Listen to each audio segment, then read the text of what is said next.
ഇടുക്കിയിലെ ഒരു കുഞ്ഞു ഗ്രാമം. മൂടൽമഞ്ഞും തണുപ്പും കോടയും എല്ലാം കൊണ്ട് ഭംഗി കൂടിയ കുമളിയിലുള്ള ഒരു പുലരി. രാവിലെ 4 മണിക്ക് ജോഷി ഉണർന്നു. താനാണ് ഈ വീട്ടിൽ ഇപ്പോൾ ഗൃഹനാഥ. പാടുകൾ നിറഞ്ഞ പകുതി മങ്ങലേറ്റ കണ്ണാടിയുടെ മുന്നിലായി അവൻ നിന്നു. ഒന്ന് മുഖം കഴുകിയ ശേഷം സ്വയം ഒന്ന് നോക്കി. പ്രായം 42 കഴിഞ്ഞിരിക്കുന്നു. തൻ്റെ കരുത്തുറ്റ കറുത്ത മുടിയുടെ ഇടയിലായി അങ്ങിങ്ങായി വെളുത്ത മുടികൾ വന്നു തുടങ്ങിയിരിക്കുന്നു. തൻ്റെ ലുങ്കി ഒന്നുകൂടി മടക്കി കുത്തിക്കൊണ്ട് അവൻ നേരെ അടുക്കളയിൽ ചെന്ന് 2 പേർക്കുള്ള കട്ടൻ ചായ ഉണ്ടാക്കി. ഏതോ ജ്വല്ലറിയുടെ പേര് മാഞ്ഞു വീണ ചില്ല് ഗ്ലാസ്സിൽ അവൻ 2 കട്ടൻ എടുത്തുകൊണ്ട് വരാന്തയിലൂടെ നടന്നു. വയസ്സ് 80-നോടടുത്ത് കിടപ്പിലായ അമ്മച്ചി മാത്രമാണ് തനിക്കുള്ളത്. 3 സഹോദരിമാരും താനും അടങ്ങുന്ന കുടുംബത്തിൽ അപ്പച്ചൻ പാതി വഴി ഉപേക്ഷിച്ചുപോയി. അമ്മച്ചി പിന്നെ തനിയാണ് ഞങ്ങളെ എല്ലാവരെയും നോക്കിയത്. ചേച്ചിമാർ 2 പേരെയും ഞാനും അമ്മച്ചിയും കൂടി ചേർന്നാണ് കെട്ടിച്ചത്.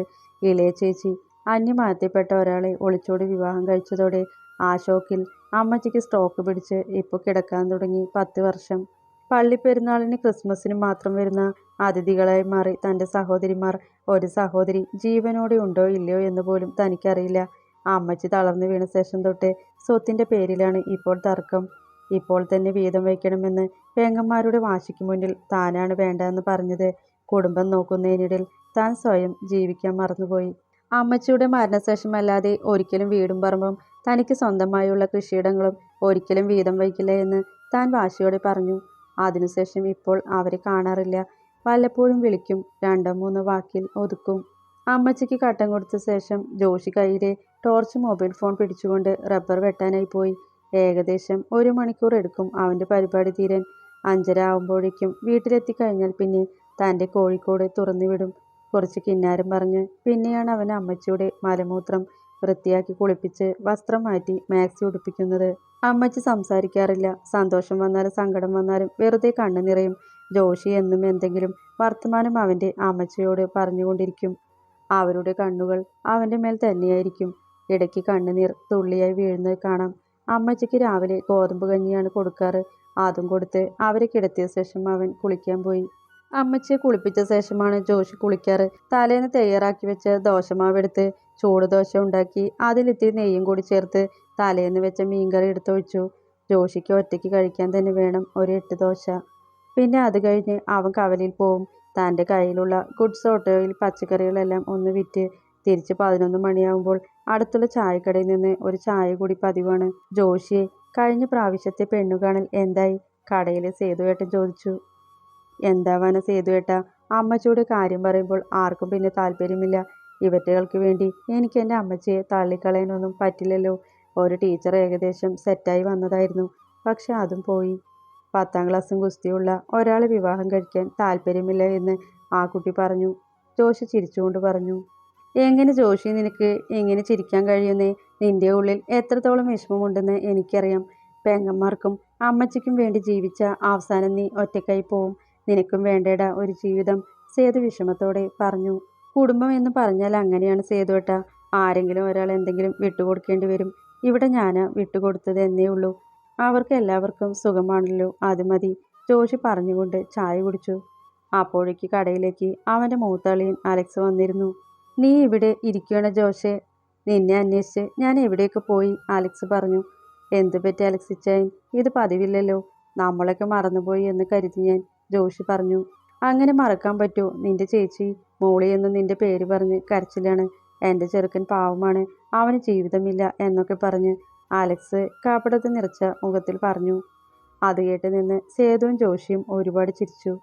ചിരിക്കാൻ പറഞ്ഞതല്ല, നീ വിശ്വസിച്ചാലും ഇല്ലെങ്കിലും മോളി എന്നും നിന്നെ പറ്റിയ പറയാറ്. സ്വത്തിൻ്റെ കാര്യം പണത്തിൻ്റെ കാര്യമെല്ലാം നീ വിട്. നിനക്കും വേണം ഒരു കുടുംബം. നല്ലൊരു ആലോചന നിനക്ക് വേണ്ടി കൊണ്ടുവന്നിട്ടുണ്ട്. നാളെ തന്നെ നീ പെണ്ണു കാണാൻ വരുന്നു. നമ്മൾ ഇത് ഉറപ്പിക്കുന്നു. അങ്ങനെ നല്ല വല്ല കാര്യങ്ങളും ഉണ്ടെങ്കിൽ പറ, സേതു അലക്സിനെ സപ്പോർട്ട് ചെയ്തു പറഞ്ഞു.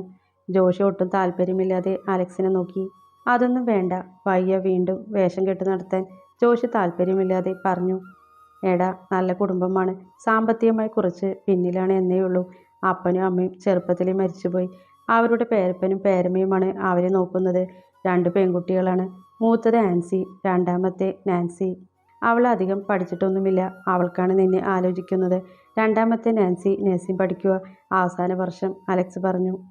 ജോഷി വെറുതെ തലയാട്ടി. ഉച്ചയ്ക്ക് ചോറുണ്ടാക്കാനായി വീട്ടിലെത്തി. ചോറും കറിയും എല്ലാം വിളമ്പി അമ്മച്ചിയുടെ കൂടെ കഴിക്കുമ്പോൾ അലക്സ് വന്നതും പറഞ്ഞതുമെല്ലാം ജോഷി കേൾപ്പിച്ചു. പിറ്റേ ദിവസം അലക്സും മോളിയും ജോഷിയും കൂടെ പെണ്ണ് കാണാനായി ചെന്നു. നാൻസിയും ഒരുപോലെ മുന്നിലേക്ക് വന്നു. രണ്ടുപേരോടും അവൻ ചിരിച്ചു. പെണ്ണിനും ചെറുക്കനും എന്തെങ്കിലും സംസാരിക്കണമെങ്കിൽ സംസാരിക്കാം. ഞങ്ങൾക്ക് ഈ ബന്ധത്തിൽ താല്പര്യമുണ്ട്. എനിക്കിവർ രണ്ടുപേരെ കൂടാതെ വേറെയും 2 മക്കളുണ്ട്. ഇവരുടെ കാര്യത്തിൽ എനിക്ക് വേഗം തീരുമാനമെടുക്കണം, പേരപ്പൻ പറഞ്ഞു. പോ ജോഷി, കള്ളച്ചിരി ചിരിച്ച് അലക്സ് പറഞ്ഞു. മുറ്റത്തെ മാവിൻ്റെ ചോട്ടിലേക്ക് നാൻസിയും ഒരുപോലെ വന്നു. ചേച്ചി പോയി സംസാരിച്ചു വാ, ഞാൻ ഇവിടെ നിൽക്കാം. നാൻസി കുറച്ച് അപ്പുറത്ത് മാറി നിന്ന് അവനെ നോക്കി ചിരിച്ചു. നാൻസി, ഞാൻ വെറും ഒരു 10ാം ക്ലാസ്സുകാരനാണ്. ഒരു സാധാരണ കുടുംബം. ഇത്രയും കാലം ഞാനും എൻ്റെ അമ്മച്ചിയും മാത്രമായിരുന്നു വീട്ടിൽ. എൻ്റെ 3 പെങ്ങന്മാരിൽ 2 പേരെ കെട്ടിച്ചു വിട്ടു. ഒരു ചേച്ചി ഒരു മുസ്ലിമിൻ്റെ കൂടെ ഒളിച്ചോടിപ്പോയി. ഒരു വിവാഹ ജീവിതം ഞാൻ സ്വപ്നം കണ്ടിട്ടില്ല. പക്ഷേ ഇപ്പോൾ എനിക്കൊരു കുടുംബം വേണം എന്ന് തോന്നുന്നു. ആൻസിക്ക് പൂർണ്ണസമ്മതം ആണെങ്കിൽ മാത്രം ഈ വിവാഹത്തിന് സമ്മതിച്ചാൽ മതി. വേറെ ആരുടെയെങ്കിലും നിർബന്ധം കൊണ്ടാണെങ്കിൽ ഞാൻ തന്നെ ഇതിൽ നിന്നും പിന്മാറും, ജോഷി പറഞ്ഞു. എനിക്ക് സമ്മതമാണ്, ചിരിച്ചുകൊണ്ട് ആൻസി പറഞ്ഞു. അവൻ അവളെ നോക്കി പുഞ്ചിരിച്ചുകൊണ്ട് മുണ്ടുമടക്കി കുത്തി മുന്നോട്ട് നടന്നു. വിവാഹ നിശ്ചയം കഴിഞ്ഞു. ദിവസങ്ങൾ മാസങ്ങൾ കൊഴിഞ്ഞു വീണു.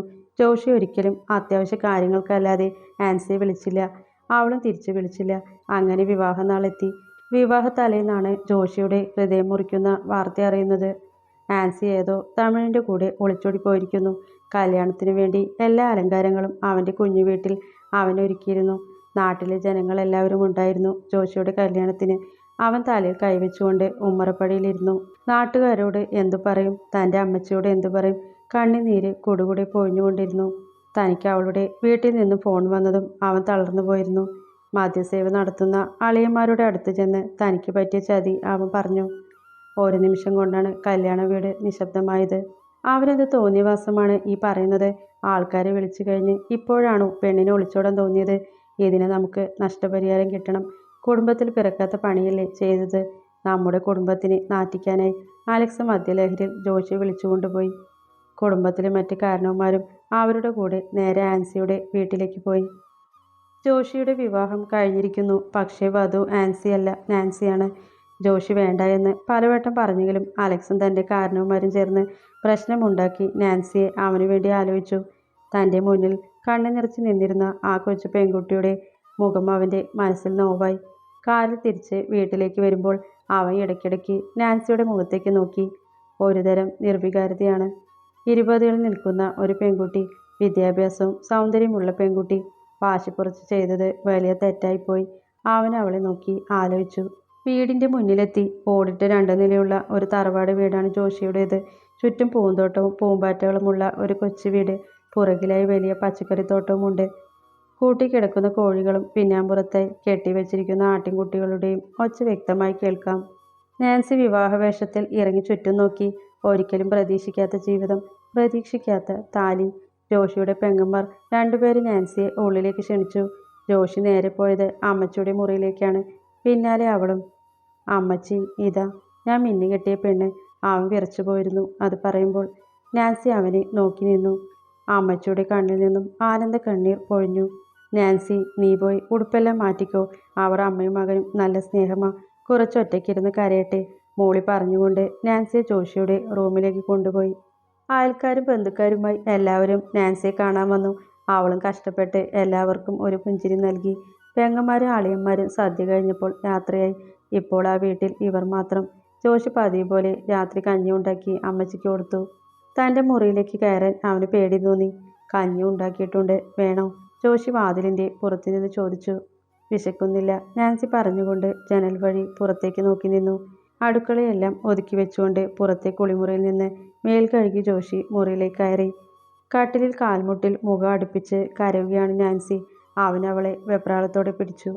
കൊച്ചെ, എന്തിനാ കരയുന്നത്? ജോഷി ചോദിച്ചു. തൊട്ടു പോകരുത് എന്നെ, എനിക്കിഷ്ടമല്ല നിങ്ങളെ, നാൻസി ദേഷ്യത്തിൽ പറഞ്ഞു. അവൻ്റെ ഹൃദയം ഒരു നിമിഷം വേദനിച്ചു. പക്ഷേ അവൻ പക്വമായി തന്നെ അവളുടെ അടുത്ത് വന്നിരുന്നു. എനിക്കറിയാം, ചേച്ചിയുടെ ഭർത്താവായിട്ടാണ് എന്നെ കണ്ടത്. ഞാനും നിന്നെ അങ്ങനെ തന്നെ കണ്ടിട്ടുള്ളൂ. ചേച്ചിയുടെ അടുത്ത് പോലും ഞാൻ ആവശ്യത്തിൽ കൂടുതൽ അടുപ്പം കാണിച്ചിട്ടില്ല. ഇങ്ങനെയൊക്കെ സംഭവിക്കുമെന്ന് ഞാനും പ്രതീക്ഷിച്ചിട്ടില്ല. നീ ചെറുപ്പമാണ്, വിദ്യാഭ്യാസമുള്ള കുട്ടിയാണ്. നിന്റെ ഭാവി ഞാൻ ഒരിക്കലും നശിപ്പിക്കില്ല. നാൻസി പേടിക്കേണ്ട. ഞാനൊരിക്കലും ഒരു ഭർത്താവിൻ്റെ അവകാശം പറഞ്ഞ് നിന്റെ പിന്നാലെ വരില്ല. കൊച്ചെ, നന്നായി പഠിച്ചോ. നല്ലൊരു നേഴ്സായി സ്വന്തം കാലിൽ നിൽക്ക്. അപ്പോൾ ഞാൻ തന്നെ ഒഴിഞ്ഞു തരാൻ കേട്ടോ. ഉള്ളിൽ ഒരുപാട് വേദന തോന്നിയിട്ടും അവൻ ചിരിച്ചുകൊണ്ട് പറഞ്ഞു.